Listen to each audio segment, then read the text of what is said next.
and welcome back to the Curious Life podcast. My name is Jana Firestone and I am thrilled to tell you one of your favorite people in the whole world is back. It's Ryan Bailey from So Bad It's Good with Ryan Bailey. Ryan, welcome back. Thank you for having me back. I don't know if I'm one of your favorite people, but I sure appreciate that. So thank you. Oh, you absolutely are. And the feedback whenever you're on one of these episodes, the feedback is always just exponentially fabulous. Everybody loves you, Ryan. Well, let's ruin that today. All right, let's see if we can let's swing it the other way. Yeah, okay, great. All right. Now, I let everybody know a couple of weeks ago my big Brittany Bateman announcement was that I'm actually going to be going to BravoCon. Amazing. Everything booked. I'm going to be in LA for 5 days and then I'm going to Vegas and I'm doing the whole thing. I'm doing it all. Amazing. I so know. Excited. I'll be there too. How exciting. So as someone who's been there before, have you got any pro tips for me? Like what are your thoughts on how to manage BravoCon and all of the bigness of it?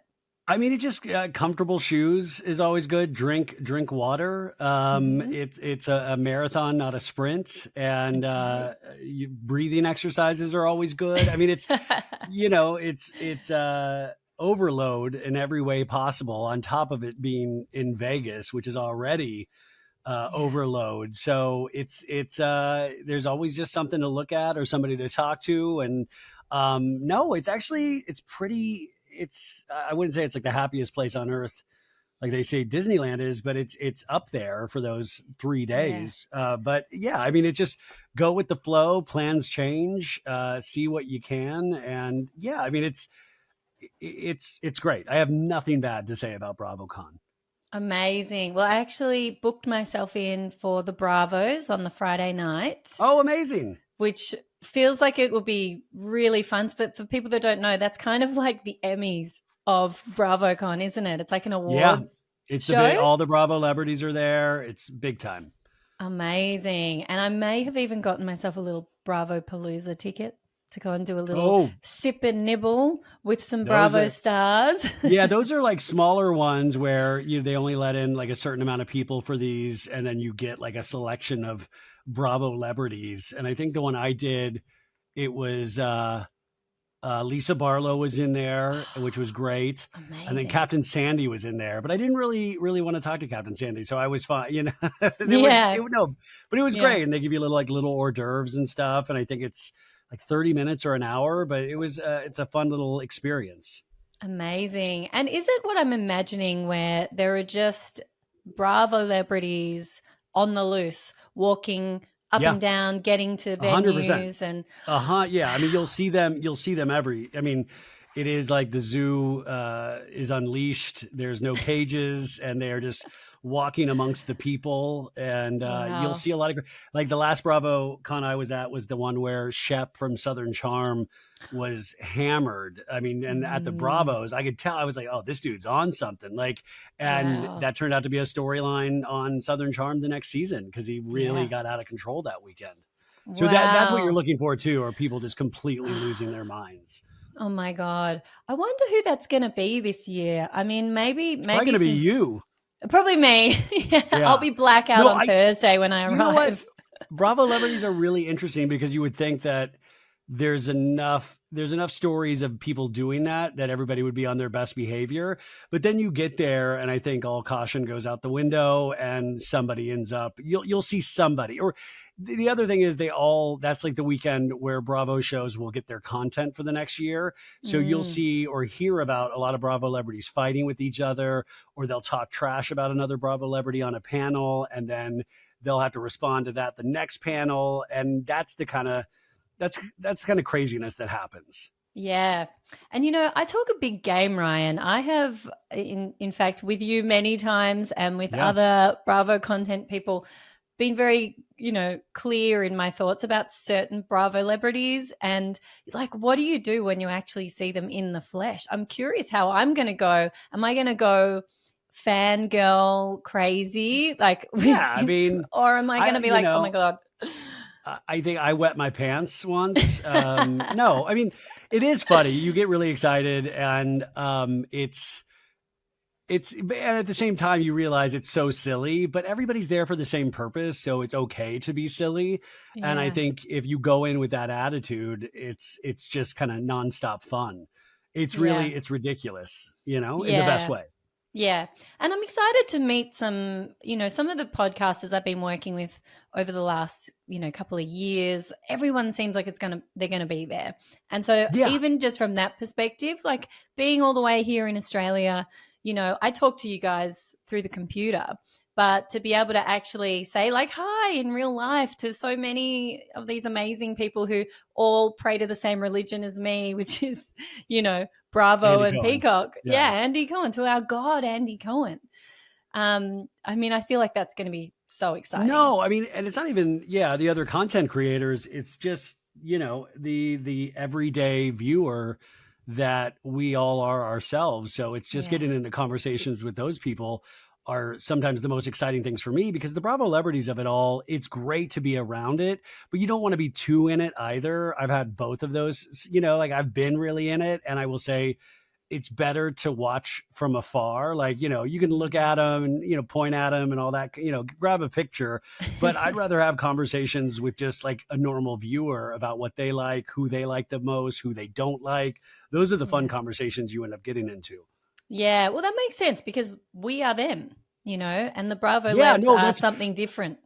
it's weird because I don't, it's like, I think, you'll hear, oh, you're a podcaster, you do this. It's like, no, I'm a normie. I feel, Yeah. like I don't go like, I don't like, oh, I've got a podcast. Nobody cares. Like, Yeah. we're all the same. It's like Yeah. we all, even the podcast that we started because we like the shows. And Yeah. so it's an extension of that. And I think it's exciting that there is like a convention that celebrates that. Yeah, so exciting. So exciting. So there have been a few little announcements about who's going to be there, but I think pretty much we can assume that almost everyone on every show that's airing and anything that's coming up soon will be there, Yeah. right? Yeah, I think the only ones that have changed is that Paige DeSorbo, I don't think is going to no longer. She's not going to be there, I believe. And Jax Taylor got removed from the schedule after Did the Valley thing. he? I believe Interesting. so, unless he Yeah. sneaks in like some kind of disguise. But everybody else, and they keep adding people to it as well. So there'll Yeah. probably be some surprises. And they haven't announced all the panels yet, and that's all. So Yeah. but pretty much everybody on Bravo will be there. It's like the Yeah. Avengers. It's like a Marvel movie where every superhero is there. And can you just walk in, you've got your tickets and you just walk into the panels, or do you have to kind of line up and they start and finish at certain times? There's a bigger room and a smaller room, and the bigger room you can just walk in, and there was always, from what I remember, always plenty of room. The smaller one, that seemed to get a little packed out, so you might want to line up if there's like the smaller panel room, but the Okay. big one is super easy. Okay. Oh my God. So exciting. And then of course I'm going to be in LA. Maybe I can twist your arm to come and do a little VPR tour with me. I've got to get to Tom Tom. I've got See to the get horror to show. Yeah. You gotta know, do something about her. You gotta, that's right. and you'll be here after the new Vanderpump Rules airs, because the reboot airs here on October 28th. Oh, wow. You're right. Yeah. So we'll be weeks in at that point. Yeah. You'll be able to see some of the stars of the new iteration out in the wild. Right. Well, I am trying to keep an open mind to that because, we always hate the new thing and, but then like look at Southern Hospitality. That was amazing. And I'm obsessed with that show. But at first it was like, oh, as if we need like a Lever spinoff here. What's this going to be? Try Hard VPR. But I think that's an amazing show. Yeah, I mean, it's one of the, it has the deck stacked against it right now because, people have such strong feelings about the original. And yeah, there is part of me that's like, oh man, I wish they didn't keep the name, and they're probably going to have the same music. And it's an adjustment. And I think with, passionate viewers of any sort of franchise, there's a lot of judgment that comes with that. And it is up for this show to prove itself to the audience. I mean, everybody's going to be tuning in at least for that first one. And I would imagine like it's pretty impossible to love a show from episode one with new Yeah. people, like, because it Yeah. takes a while to like get the story going. And so it'll be interesting to see what stories the producers want to tell this season. We really don't, I mean, like, people have said who the cast is, but nobody's done a real deep dive, or Bravo hasn't given us tons of information. So Yeah. it will be interesting to see how this all works. But I mean, I think it's best. I mean, it's so silly that we talk about these shows, but it's best to go in with an open mind. But it's really hard. Yeah. Yeah. I love that you're still putting a caveat up the front. Like, it's so silly that we talk about these shows. Like, it's literally Well, yeah, your I mean, full-time job. there is an amount. Well, no, I mean, my job, there is a certain amount of silliness, and there's a certain Yeah. amount of silliness when you take it this seriously. So, Yeah. like I'll be up till like midnight or 1, and I'll be like, what the hell am I doing? Like that's when you have to really laugh at yourself going like, why I have to rush to get this out? Like, who cares? Yeah. This isn't like politics. This isn't, this is talking about Bravo and reality TV. Yeah. But yeah, we take that very seriously. Yeah, 100%. And I think that's what makes it so great is the level of passion that all of us as viewers seem to have about everything. And there is always this kind of theme of like OGs versus new cast for things. I mean, I am one of those people that is like holding out really strong hope that we get some sort of show with the RHONY OGs, and it doesn't have to be called Real Housewives of New York. You know what? The tides seem like they really are shifting to a point where that might be a possibility now more than ever. In fact, Carol Radziwill, from the RHONY cast, old RHONY, she's now going to be at BravoCon. So there are Really? these things happening where, and it seems like a lot of these ladies are hanging out with each other again, Mm-hmm. and they're being photographed together in like Florida. So you never know, it's like maybe now is the right time. Like I started on my Patreon recapping season 1 of RHONY, and I just did season 1, episode 1 this past weekend. And because it had been so long since I'd seen it, and I was like, what a breath of fresh air to go back and watch something that is not overly produced. And the first episode, you meet all of these ladies and their families before they even all come together as a group. And I thought, well, that's really interesting. And Bethany Frankel, before she was like this multimillionaire TikToker, she's out there struggling. She's probably the poorest one on the show. Yeah. And it's, she's the everyman in that scenario. And it would be very different if they shot that to get today. So you need that kind of Bethany character with those shows, of somebody to root for, or somebody to be like, oh, I'm kind of a Bethany where I'm kind of trying to make my way in the world. Yes, totally. And that was the magic of it. They seemed like they all knew each other. The focus was not on the drama. The drama was happening naturally, but we did get hints of what we see in all of the shows now, which is the off-air drama, the quote unquote blogger drama, or, podcast commentary drama, because we had, I think it was even season 2, beginning of season 2, we've got Jill and Bethany, angry about something that came out in page 6, and who gave a comment or whatever it was to page 6. And so you could see those shades of the fame starting to slip in. But season 1 was something so untouched and magical. And I think those relationships, or that feeling, has kind of stayed with OG fans, because it's like we knew what it could be. And we just kind of still feel that with the old cast a little bit.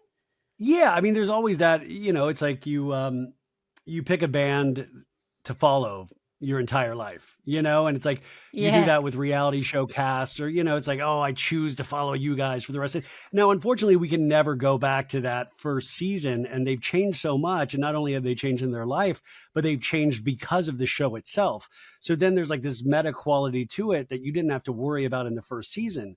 It was like they're just out there without training wheels, just being themselves. And you saw their families and their little daughters, and they were embarrassed their moms were on screen.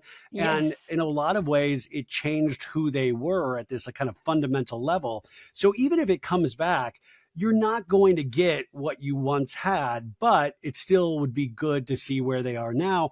I just think sometimes, and this happens on like OC this season, you're talking about the bloggers and the podcasters, everything that we do has now become part of it. It's like man and machine molding together. Like, it's no longer just these women. It's the women and the podcasters who talk about them, and the blogs that I don't even think blogs exist anymore, but they still talk about the blogs. And, that becomes the content for the show. Or even like I was saying, BravoCon is going to turn out to be storylines for some of these series a year from now. And, I totally understand that, but you sometimes go, man, I just want to watch people live their life. Yeah. And hopefully they have something going on in their lives. So it's not just dependent on which podcaster talks smack about the other one so they can bring it up on a show. Like, there's got to be more to your life than that. Yeah. That is such a great point. If the biggest thing that's going on in their lives is that someone said something on a show outside of the thing that they're filming, then that really says everything about the state of the show, doesn't it? That there's literally nothing else going on. No, I mean, it's that, and that, it's like, it's not about existing anymore. It's about winning the show or winning the season. I always talk about that. It really shifted at a certain point where it becomes like Survivor or The Traitors, where you're trying to win the season rather than just exist as yourself. And you see a lot of housewives like make moves, or, it's like they're playing some kind of weird chess when all I want to do is watch them. Like, I don't even need them to go to yoga classes. You can just sit around the couch and talk, and I would be fascinated. And now there's this production level to it that, they always have to have some activity. They always have, and it's like seeing through the Matrix in a sense. You start to like, once you start to see, or they're filming the new season of The Valley, and you see all of these, like, Lala Kent rebranding her podcasts. And I was like, well, if I'm a betting man, that's going to be a storyline in The Valley next season, because that's happening right when The Valley, you start to see, or you start to think of it as a producer, because they're trying to fill up 18 episodes. And they're like, okay, somebody's having a baby shower. Somebody going to have a sip and see? Is somebody having a housewarming? Okay, that'll be a location. That'll be a location. So you start, it's like, that's the thing, is that nothing can be kept secret anymore. Everybody reveals everything, whether it be some kind of like Bravo and Cocktails. I'm trying to think of the Instagram accounts that get information. They put out that information so most of the audience isn't surprised by the time that they see it. And I feel like, God, I'm really like old man shaking fist at the sky, but I really sometimes miss going in cold. Like, that's why I'm kind of almost looking forward to Vanderpump Rules being rebooted, because I'm going in kind of cold. Like, I could have more information if I like pushed or asked people questions, but I'm like, you know what? I can't wait to see what they have to show me, and then I will judge it mercilessly. Yes. And look, maybe it is a factor of our age, and we are probably 20 years older than a lot of the people coming to Bravo shows now. But I agree with you. I feel like there needs to be some sort of rule where they just, like, things don't get leaked. I don't want to see 20 stories about the big blow up that happened at the Sip and See. And then I'm waiting for that to happen in 18 months' time when it comes to the screen. I don't know how you put the rabbit back in the hat. I don't know if we can ever go back to a non-leak. And also, it's something different if Love Island USA aired this season and they edit their, that's a nightly show that they edit like 48 hours before. They're doing it really quick. And there's something great about that, because you can still push surprises. Whereas like a Bravo show or normal reality shows, they will, you won't see it until 10 months after they filmed it. And that's a lot of time for leaks to happen. There's a lot of time to ruin a lot of surprises. Now on Love Island, when they put it around that quickly, it also kind of stinks, because then you realize the producers are listening to the audience. And sometimes it can be good, but sometimes it can be really bad. Like, I don't think they should be listening to schmucks like me. Like there should be a separation of church and state, or reality show producers and viewers, where I don't want, like, let me see what you think you want to show us, and then I can tell you how I feel about it.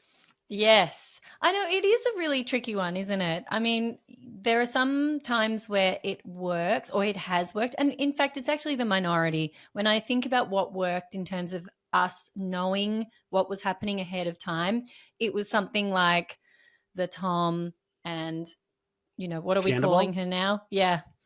Raquel, Rachel. Rachel, Yeah. you know, we knew all of that was going to come. So that was kind of exciting to watch because we were looking for the clues and following the Easter eggs and look how they're behaving. And it must have been going on then. Oh my God, it's coming soon. You know, Ariana's going to find out any minute now. That was an exciting way to have had the leak up front. But when it's just like Tamra quit for one day, you know, and that's been leaked 6 months ago. Like, I don't care. Unless she's quitting forever, then, you know, I'd be thrilled and watching from the sidelines going, yes, when is it finally happening? See, she's one I'm afraid that I might run into at BravoCon. And what am I going to I'll be such a hypocrite because I've been so. Well, I mean, my thing with that too is that I've learned over the years is that these shows and my view of these shows does not represent these people 100. Yeah. Like, you know, it's like, I don't know the inner workings of each one of these. Like, in fact, I was working on the OC recap for tomorrow, and I was talking about Tamra because there's a scene about Tamra and Heather and Emily are talking about her and kind of, you know, going over her mentality and kind of psychoanalyzing her. And just saying that she is somebody like Heather's father that cannot feel empathy, you know, and that really makes it hard for friendships. And that's why there's a lot of explosions in her relationships. And I thought, oh, that's brilliant. That's very true. It's what we see on the show. But my question was, but is that her life off the show? Or is that a byproduct of the show? Is that a byproduct of once you're in this kind of cage match of housewives, she thinks that's how to survive. So I can't tell you that answer. And that's sometimes frustrating because you're like, well, I want to know if she's the same way about empathy outside of this with Eddie or people that have nothing to do with television. Is she a completely, and I don't mean she's like, you know, a complete phony fake, she's putting on an act, but maybe she's completely different. And this is just how she feels she needs to play this Tamra character on TV. Yeah, it's like that's her at work and what's she like at home, because we all can be professional in our professional roles, and that's her version of being professional is I'm on a reality show and I'm just gonna be deranged and psychotic. Well, but because it's worked for her for so many years. So if you keep going to that same well and it's providing results, you're going to keep doing that, you know, like, and Tamara's a really, you know, I feel like I've been on a journey in my relationship with Tamra on screen. And I finally came out at like this year where I'm like, listen, she's by far my favorite character, but I've started to respect that, like, man, if you consider this a game, I don't love reality shows calling themselves a game, but if it's a game, she really has found ways to win.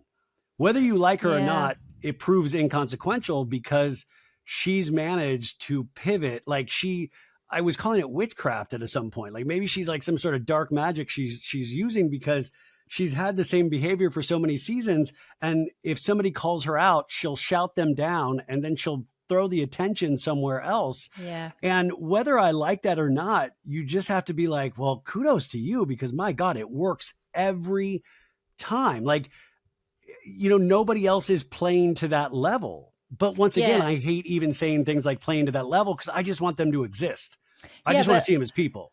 Yeah. Which, but you're right. I mean, they're in a professional setting. They're in their job, and I'm not certain whether she's playing the quote unquote game really well, or if she's just been so good at scaring people around her that she's got them all lined up. And she can throw the focus. Yeah, because, but, you know, not necessarily to win, but just to keep the heat off her and keep, you know, turning it all on other people. And I genuinely think gameplay. You're right. You're right. You're right. It's like, a survivor tactic, right? Yeah, I noticed she'll do this thing where she'll be like, okay. I realize what I've done. I'm really nice now. I really, you know, Shannon, will you forgive me? I'm so sorry for what I did.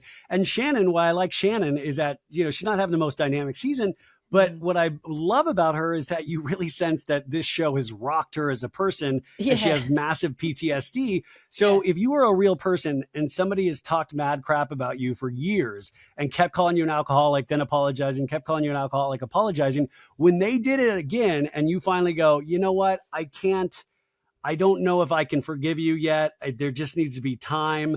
That's a normal reaction. Yeah. But what's great about Tamra, she'll be like, well, then fine, then you're a loser. You know, like if Tamra apologizes to you, you better accept it right then. Because if you don't, she'll move on and turn people against you and destroy you. You know, like, so it's, you know, she can't sit, like she'll throw out an apology, but she can't sit with the consequences of her actions and realize it takes time and trust. And these ladies have been on the show so long that if you were smart, you would be like, yeah, I don't trust any of you. There's why would I ever trust any of you? Yeah. So you know what? I'm sorry I was laughing so much there, but it's just like you've just like nailed her tantrum so beautifully. That's what it is. It's a full-blown tantrum. Like, you're not going to listen to me. Well, fine. You're a loser anyway. Yes. Like, I mean, she flips immediately. She goes to yelling. But at the same time, what I say, like, I've come around where I'm like, it works, man. So you have to, you know, I'm like, well, I kind of weirdly respect that. If everybody's going to see the same behavior that we're all seeing and you're just going to let it keep going, then I don't know how you don't like, that's why I'm like, Shannon, hold strong, Shannon. But now there's like an off, you know, now they're off season. They're trying to get, you know, put their names in the hat for the 20th season. And Tamra seems to be out there trying to get Shannon off the show and, you know, trying to get Alexis Bellino back on the show. And now there's like this you know, it's like Housewives campaign for their slots. And I think that's an interesting part of these shows that you used to not have to deal with. Yeah. And I think what I would love to see, like, okay, I think you've turned me around a little bit here because I think I get so Lindsay Hubbard activated by Tamra. Like, it just makes me so angry and stressed.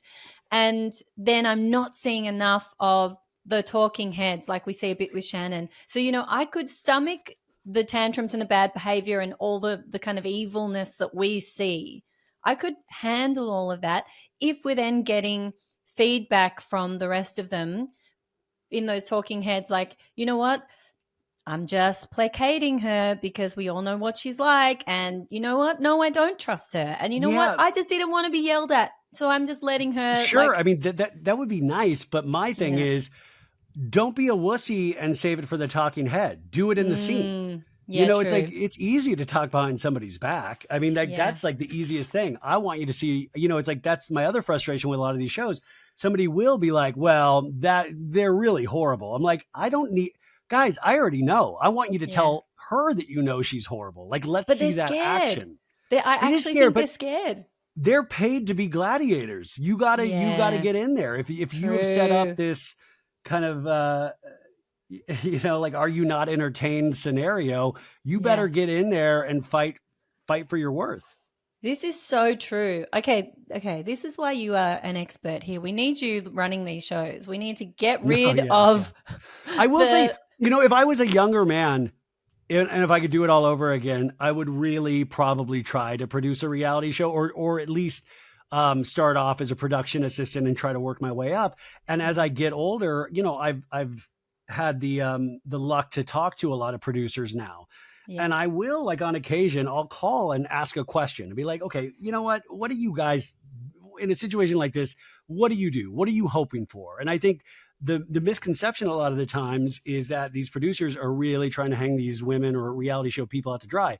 What I've tried to explain to the audience, and this is no BS, is that when I talk to them, it's that slippery slope. But at the end of the day, they really do care about them.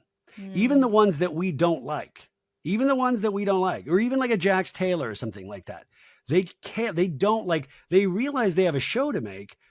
And also, you know, you'll talk to somebody and you'll be like, okay, I know this information about this person, but they're a first season cast member. So, you know, we can't put that out in the first season, because if they come this hard with this tragic information, that's not going to help them. It's not going to endear them to the audience. The audience will be worried about them. And so, you know, like we try to protect them, and we'll put that on the next season or when they're ready for that. And I think in those instances, you do have production looking at, I mean, it seems to be a really difficult job, because imagine 7 of these women calling you at night and Yeah. saying, "Oh my God, did I do good?" or "How dare you?" I mean, that doesn't seem Mm. like a fun job. Not at all. Not at all. And I think it is a lot to juggle. And as you were talking, I was thinking about the Valley and how there's been a lot of discussion about, you know, potentially Danny and Nia having been protected, quote unquote. And I'm not sure it was protected so much as just getting a good, they had a good run. The audience loved them. And I think maybe Brittany was feeling threatened by that because she was kind of thinking this was going to be her vehicle for love and attention and escape from her real life horror. And actually, the audience hasn't been that, in love with Brit, to be honest. Well, you're not going to be able to repeat the same love that Ariana got, Yeah. because it's different scenarios. Yeah. Comparing Jax and Tom, they both did horrible things, but I would say, well, Jax has probably done more horrible things, Mm. but also Brittany, like they're different scenarios. Each one of these, so it's, if you were expecting that, but at the same time, Brittany has gotten a lot from this. She's gotten a lot Mm. of brand deals. But at the same time, she's on there going, shots, I want shots, shot, all shot, I want to do a shot with you. It's different than Ariana. Like, I can't Yeah. picture, and this is no shade to Brittany, but I can't picture Brittany eventually hosting Love Island. But I was No. like, well, Ariana very suited for that. In fact, probably better than she was at being a reality star, which I think Yes. she said in an interview. Now, the Valley is a very interesting cast because it doesn't, and nor is it pretending to have the same sex appeal Yeah. that kids in their 20s working at a bar has. And this is Mhm. like the morning after that. It's like the night you Yes. go out, you party, you're like, bad things happen. Did I do that? And this is waking up the next day with a hangover going, what did I do? I regret every decision in my life. On top of they have kids. So it's like a Yes. horror show. And there is nobody aspirational on the Valley. There are things that people do that you're like, oh, I like that. But for me, I'm always like, who am I rooting for in this show? Like, who do Yeah. I root for? And maybe that's more true to life, is that we all have skeletons in our closet. We all screw up multiple times. Some of us rarely learn from our mistakes. And that's when it becomes kind of an interesting show to watch. But it's also, there's this meta element because they're all getting paid, like they're getting Mm. paid to sometimes look really bad. Yeah. You're not getting paid for the show. You're getting paid for people hurling out insults at you, the audience, after it airs.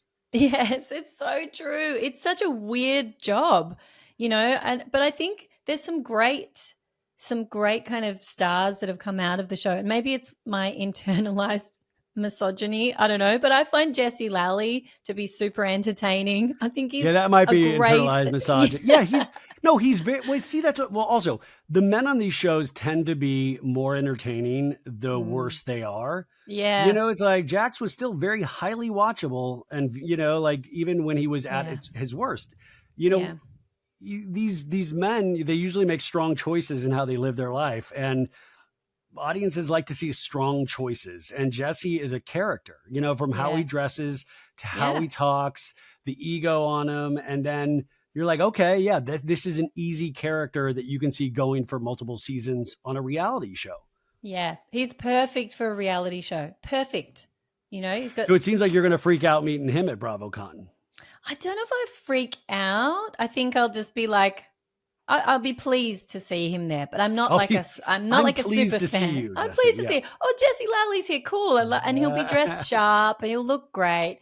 I actually don't know who I would like really go crazy to see. I don't know if there's anyone that I'm just like, cannot wait. You know what? It's like the little ones. Like if I got to take a picture with Lisa Vanderpump's husband, Ken Todd, I'd freak out about that. I'd be like, I can't believe I'm taking a picture with Ken. I can't believe that. Like those are like it's like kind of the little, it's whatever you had fun watching. Those are usually the ones that you're most excited to see. But once again, you just said, oh, like, these are stars. Sometimes I argue that point, like, really, these are stars? We grew up in an age where there was amazing actors, musicians, dancers, painters, and now reality shows and influencers are quote unquote stars. Yet at the same time, there's not tons of star quality, like it's just Yes. that it's situational. And, the study of reality television show, what has been around 3 decades, in some 3, maybe 4, if you count that PBS show, there's still a lot to learn about your brain on reality shows. And also, as reality shows get older, what they do with their lives, because these aren't, a bunch of Daniel Day-Lewis's, this Yes. isn't Diana Ross. It's like Jax can't go sing his greatest hits in Vegas eventually. So Yeah. there is this element of like, well, where do you guys go from here? Where, Yeah. like what happens? Like, there's only so many podcasts to go around. How do you make this work for the rest of your life? And so the star element is, you're right. But sometimes I'm just like, yeah, come on, like, let's be smarter sometimes. Yeah, it's the wrong word for sure. But then you've got some people like a Luann who I feel like, is at a star level. She will literally be going to Vegas and singing all her greatest hits. Money can't buy you glass. Money can't buy elegance, my friend. I mean, Luann's had such a great, whatever stage of life she's at. Like, this last one is, she really not reinvented herself, but she leaned in. And we saw her singing that first song. I think it was Money Can't Buy You Class. And it was in a recording studio with a professional guy. And I remember the episode where she was like, they were in and out in like 30 minutes. She was like, oh, that was quick. That's how it does. Oh, okay. So I guess that's easy to make an album, and it was like the fact that guys auto-tuning this within an inch of its life. Yes. But even through all of the teasing and the jokes, is she kept going. And it's one of those things, is if you are persistent and oblivious, you can push your way into making something a reality that shouldn't be a reality. And I've had some amazing times at Countess Luann concerts. Like, truly, I've seen, like, I follow her around like the Dead, the Grateful Dead. And I'm like, you can't, you're like, this is hysterical. And it brings you a lot of joy, because you're like, wow, you're up there doing it. You're still doing this. Yeah. And you got to give her credit for that. Totally. And I think she has that perfect blend of complete denial and self-belief. Like you were saying, like, she, I heard her a little bit on the Him and Her podcast, just came out maybe. Who's that with? Him and Her, Dear Media, the Skinny, Confidential. Yes. I'm not a regular listener, but it sort of came up on my Instagram, and I was like, oh, there's Luann.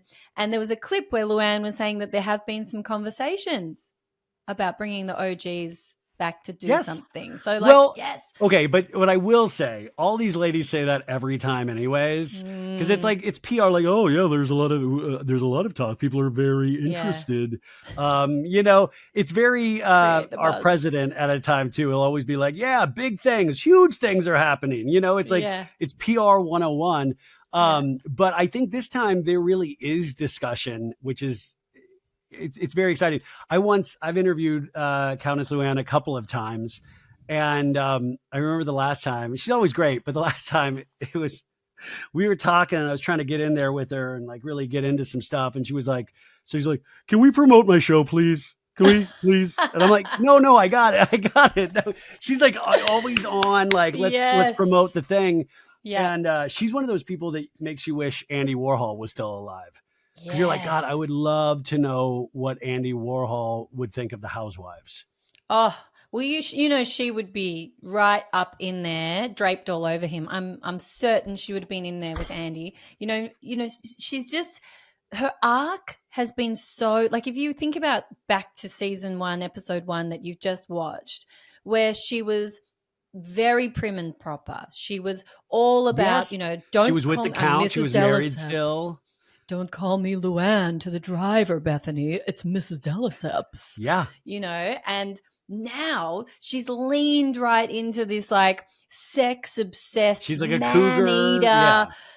Like her on Love Hotel. She was phenomenal. I just couldn't get enough of her. She was eating up those men and chewing them out and spitting them out, and they were just so in love with her.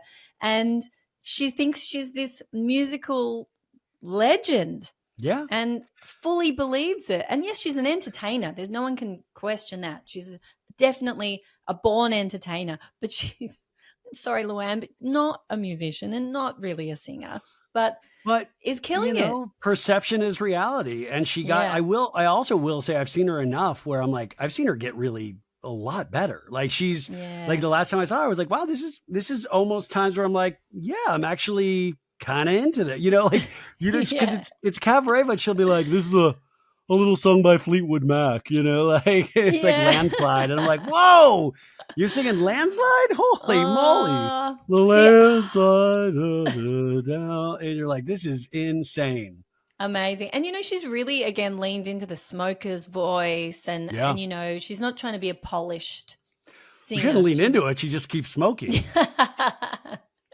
Yeah, true. See, she's doing a cabaret on the Friday night of BravoCon. Is she? Yes, but I'm obviously going to the Bravos, which would be better, do you think? Yeah. I would check the times on that because I can't imagine Luann would miss the Bravos. So maybe her show starts after the Bravos. But the Bravos doesn't start till 9. Oh, is that true? Yeah, I'm an old lady too, Ryan. I haven't paid attention 9 p.m. is a late start. I have not really looked at the sky, looked at anything yet. I'm just going to show up. Well, maybe they just put that on the ticket. Maybe the times are still to be confirmed. But yeah, I mean, do you recall it being a late thing? I recall having late nights, but I don't recall. I just remember I was very tired that Friday night because we had gone to a couple parties on Thursday night. And so I think I was just barely, I was on the struggle bus already. Oh my God. Okay. So we've got to pace ourselves. This is the key. Well, yeah, sleep is key. Yeah. But it's hard because it's really exciting, Yeah. Yeah. Oh my God. Okay. Sorry. I will bring you all on the journey. Everybody, you will be there with me. I will be doing stories the whole time. So you are in on this. Okay, so I think something with the OGs would be great. She did mention, Luann, that she's trying to get the OGs onto Below Deck with Captain Sandy. That's her big push at the moment, which I think could be fun. Seeing all of those girls tearing apart. That's an easy show. Yeah, easy. And and Salt Lake City is going to have a crossover episode with Below Deck Down Captain Under. Jason? Yeah, they're going to do an episode on Below Deck Down Under where the Salt Lake City girls will be. And on Salt Lake City, you'll see the Below Deck Under cast. Yes, I can't wait. I mean, that's a great crossover for me too. How did you like the first episode of Salt Lake? I mean, I loved it. I was more of I'm glad this has started again. Yes. Let's see. It's like we were talking about earlier. Let's see what the stories you have. I mean, they do it in such a different way. It's such a ridiculous way already. Yeah. It's, I always say it's a mix between John Waters and David Lynch. And they're all just characters in such a unique way, but it works really well if you're in for that kind of high camp. It's so campy. Yeah. The decision to not have Lisa Barlow in this episode was wild. But at the same time, I kind of appreciate it because then it sets up her return and, there's natural drama because they've all kind of crap talked her in the first episode to a degree. So it really sets up natural drama. And the only thing that I got really upset because I did a really long recap about it was that Heather always produced is self-producing a lot. And she brought up some kind of haunting of Molly Sorensen, some provo. And I tried to do research and I couldn't find anything about a Molly Sorensen.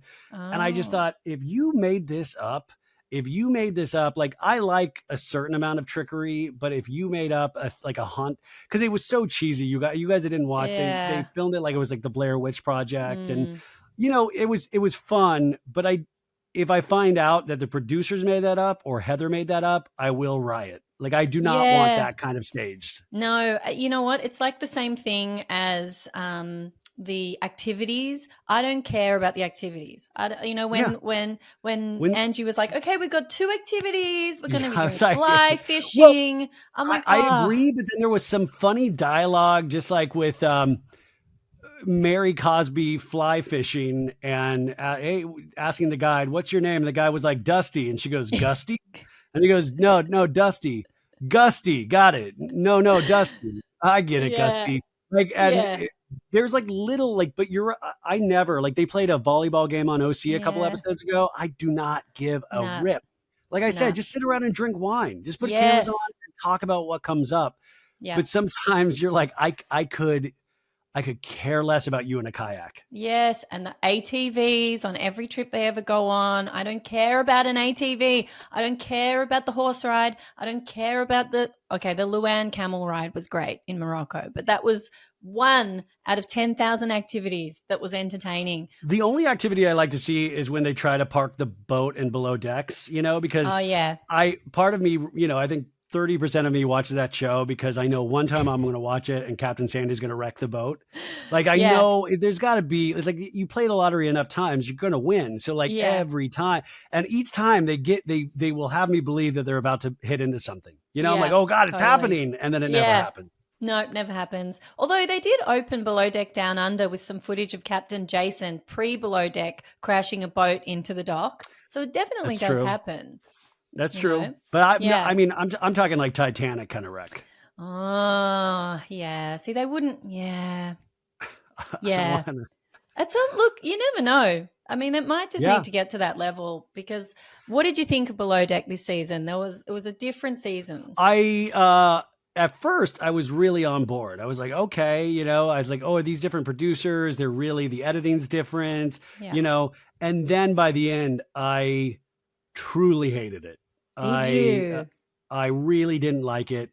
I was very bothered by Soleil. I mean, I was bothered by a lot of them, and it was, it was an over-sexualized season, which is like, great, get your rocks off. But Soleil to me seemed like a casting plant. Yeah. You found out she really didn't have a career in yachting. And now Soleil is on this season of Love Island Games. It just premiered this week. Mm-hmm. And she hooked up with everybody, guy, girl. She just ran through the entire cast pretty much, which is like great. But if you're also not a natural yachty, then you're a plant. You're in there to cause chaos of some sort. And she didn't really care. Like, the other girl was like losing her mind because Soleil wasn't really doing the job at hand. And then I'm like, well, that's not fair because she doesn't care. She has no skin in the game. Yeah. And it's like that, the thing we were talking about in Salt Lake with the old, the haunting. Mm-hmm. There's not just normal people you can cast. Like are we that desperate where we need to try to get ringers into the cast? Yeah. Yeah, I agree. But that was just my opinion. No, but you're allowed. That's my opinion. You're allowed to have an opinion. That's why you're here. And but I still watched every episode, and I always say it's like following a sports team. Some seasons are great. Some are not so much.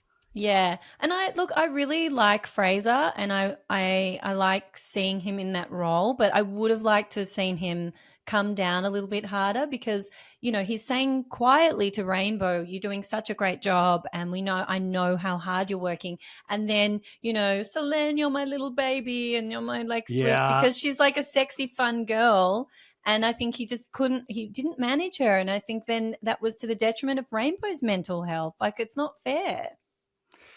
Yeah, Fraser like teared up at the captain at the end. Like, great season. I'm like, was it? Like, and sometimes Fraser, there's, it's very real to life. There's like this, I was about to say lack of authenticity, but I don't mean that necessarily. It's just that I believe he fakes out a lot of people. Like he's going to tell one person one thing, another person that, and maybe that's why he is where he's at because he tells everybody what they want to hear at a point. Yeah. But is that a great leader or a great manager, or does a manager need to not people please? And but in reality, is he a great leader? I don't know if that matters because now he's a reality star. True. He's considered one of the leads of Below. Like, I don't think they will keep most of that cast that we saw this season, but I believe they'll keep him. Yeah. Well, I mean, I think we can move on from Stilly, Kyle, the Scottish. I think we can really move on from him. Oh, yeah. He really, I mean, there was some weird moments where I like, are you a yachty or are you the Joker? Like and if I can't tell if you're telling the truth or lying and you're going back and forth of like, I didn't sleep with in the water. Yes, I did. Didn't do it. I got away with something. And no, I didn't. I genuinely was confused. I was like, did he sleep with her or didn't he? And he kept, but I think he was on Watch What Happens Live, or he said he was exploring his options on OnlyFans right now. And porn. He wants to do straight up porn. He Has said, he already started, or was I he? think he started the OnlyFans, but he said on Watch What Happens Live, yeah, I want to actually, if I'm going to do it, I want to go all the way and I want to explore the industry, quote unquote. And that's probably It's like exactly what Boogie he should Nights, do. yeah. He I probably think, should. yeah, I think it's I think those are the ones you got to watch out for at BravoCon. If you're a Bravo fan, watch out, because you will end up sleeping with a Bravo celebrity, and it's not Oh going to be my as God. much fun as it's cracked up to be. It's not going to be me. I hope No, it's not going to be you not either, you. Ryan. No, yeah. I can't. I slept with Scottish. Oh no. Seriously. I know, but yeah, I mean, he is probably a candidate for a blackout. Oh, He probably won't be able to yes. control himself. He'll be the chef. 1,000%. Yeah. 1,000%. Oh my God. Watch this space. Okay. So we need to actually be on the lookout for him. Yeah. I mean, Below Deck is one of those shows that I just watch every single season Yeah, regardless. it's And, easy.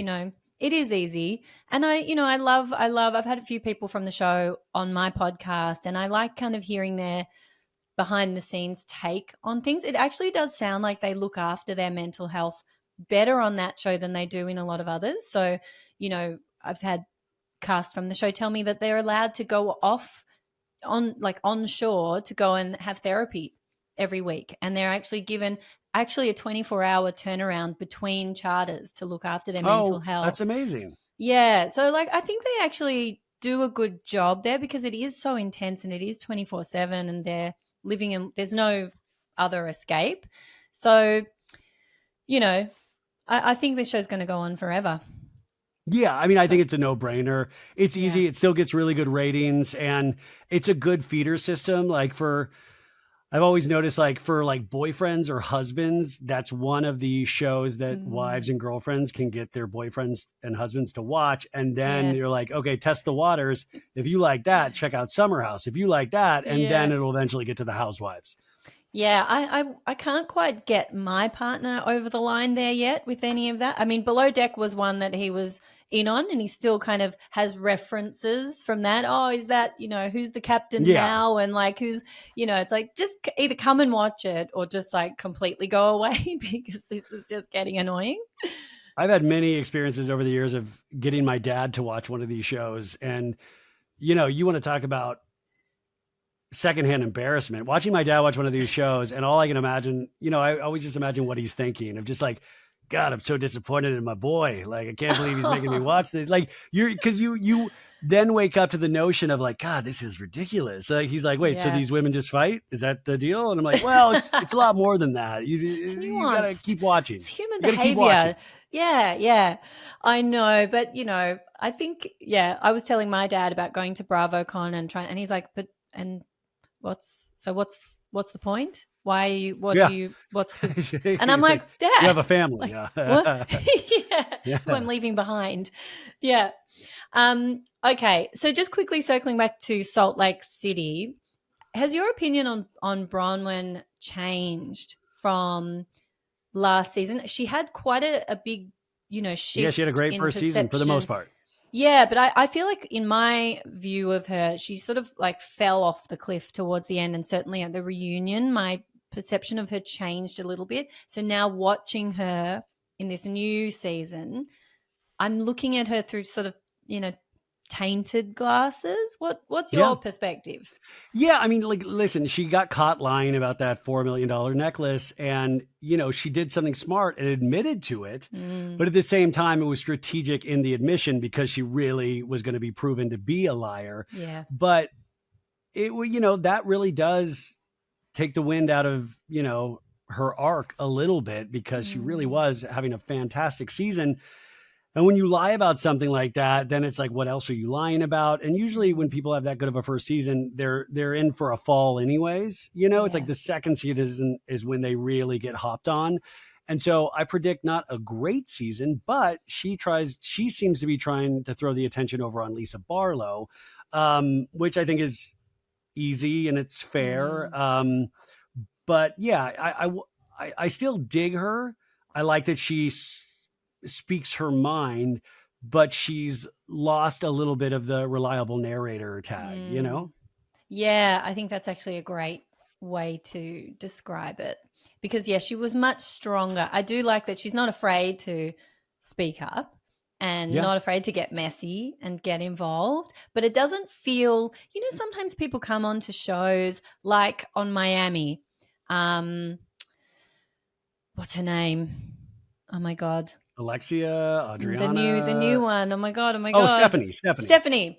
I was on Watch What Happens Live asking a question and she was on it with okay. So Stephanie, I feel like she's come in really like, biting off a lot. And it's almost like that, she's too gonna have big a for tough your second boots season kind of thing. Yeah. But I don't feel like that with Bronwyn. I feel like she's actually in exactly the right place. She doesn't feel like she's overstepping with all of her, interjections, where I feel like Stephanie has come in like, as if like a super fan and trying to do things. And, there's so much about Stephanie that we have knowledge of out in the public, and she's completely acting like none of that happened, like as if all of this wealth was created because she works so hard. And she'll learn. She's gonna learn the hard way. Yeah. Are you loving Miami? I am. I think it's refreshing when you compare it to a show like OC. You're like, okay, it's a group of women. Like you're like, okay, I love the colors of Miami. I love how they interact with each other. I love that there's real friendships that I believe still exist after the cameras go down.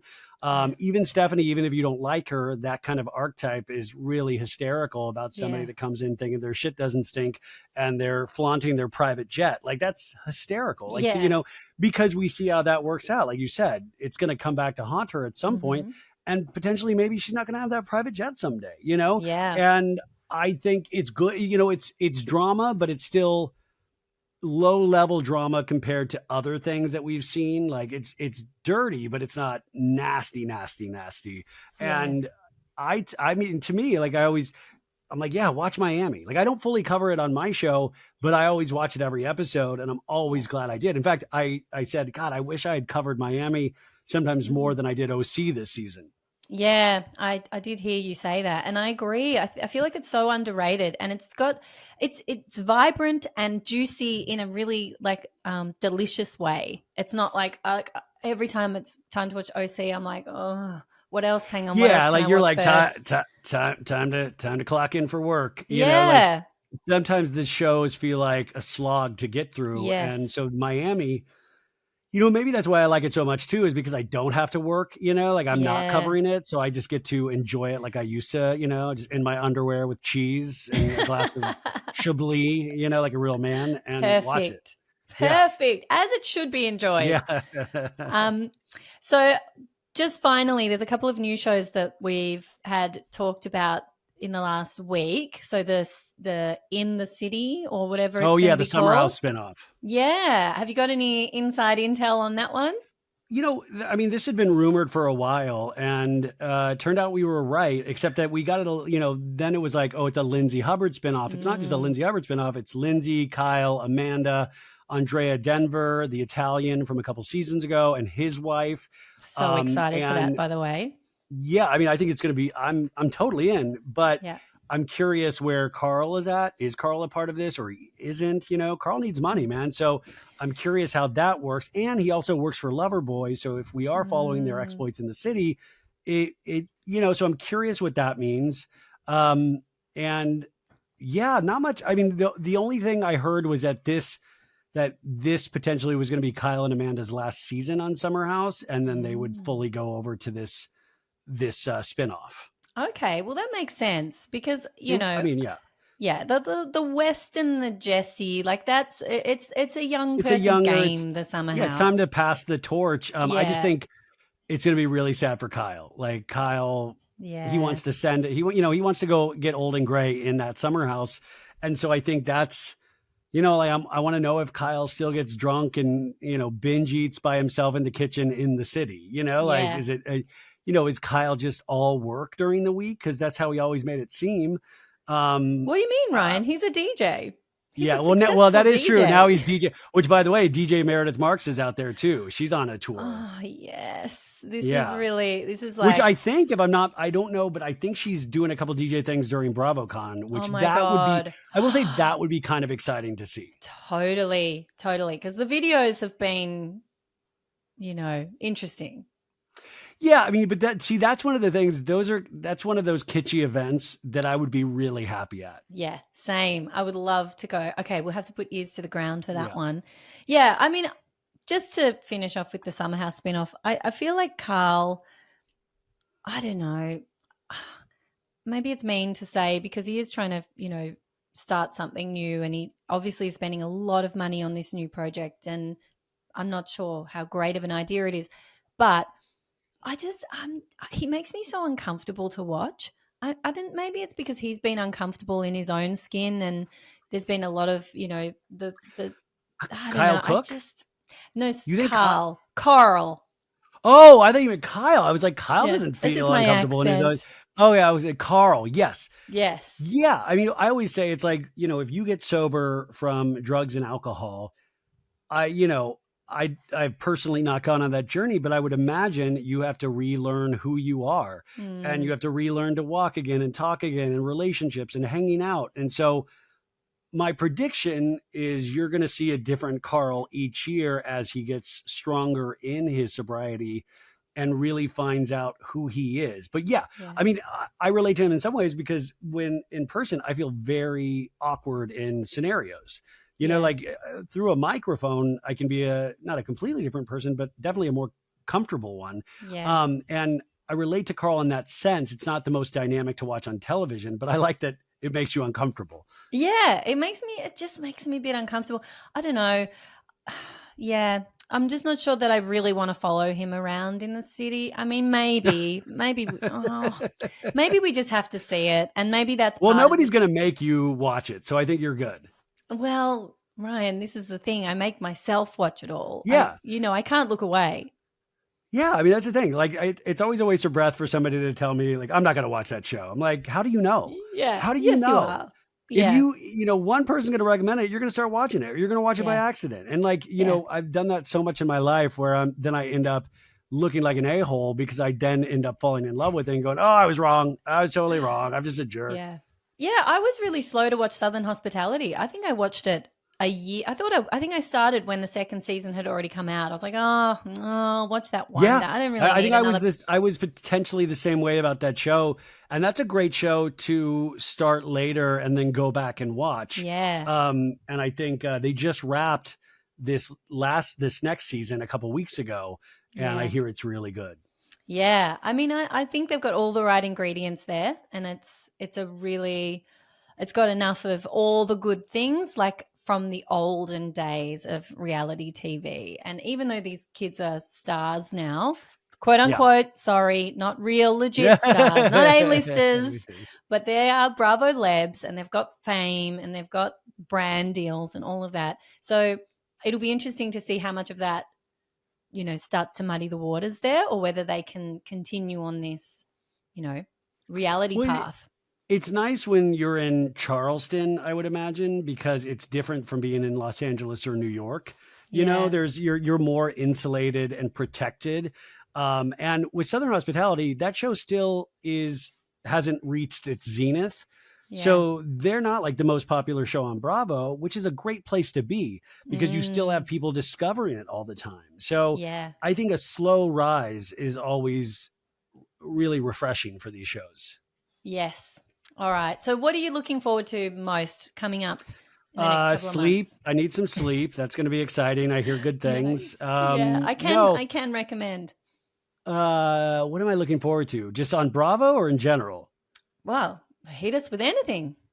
Well, I mean, BravoCon obviously is in a couple months. I'm looking forward to the new Paul Thomas Anderson film, One Battle After Another, that comes out next week with Leo DiCaprio and Benicio del Toro. I love Paul Thomas Anderson as a filmmaker. I'm excited about that.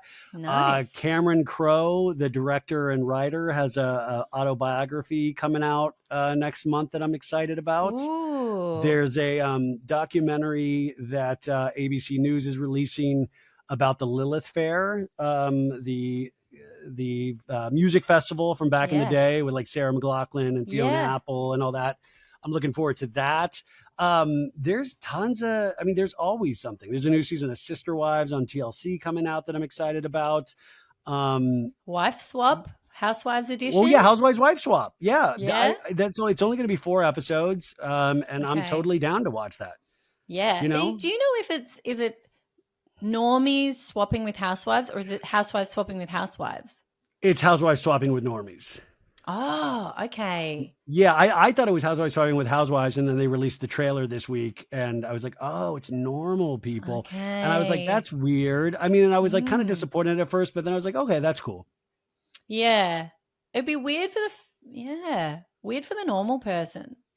So then the housewife is also going into a normal house. So then they're, I suppose, like the pampered princess and not coping with having to wash dishes, or I mean, we'll see. I mean, Joey Gorga having to hit on, he'd just be hit on the whole time. Oh my God. At least that's what's in his dreams, that's for sure. Yeah. Well, did you watch the trailer? No, I just saw at the end, still. Joey Gorga's with his wife Melissa, and he's like, while you were gone, I've been vegan for 72 hours, and I need someone to give my meat to. And I'm like, oh my God. Classic Joey Gorga. God. I was in New York, and I went to Joey Gorga's stand-up in New Jersey. Melissa invited me, and I was like, you know what? I got to check this out. This seems like a once-in-a-lifetime opportunity. Yes. And it was like at a ballroom in a hotel.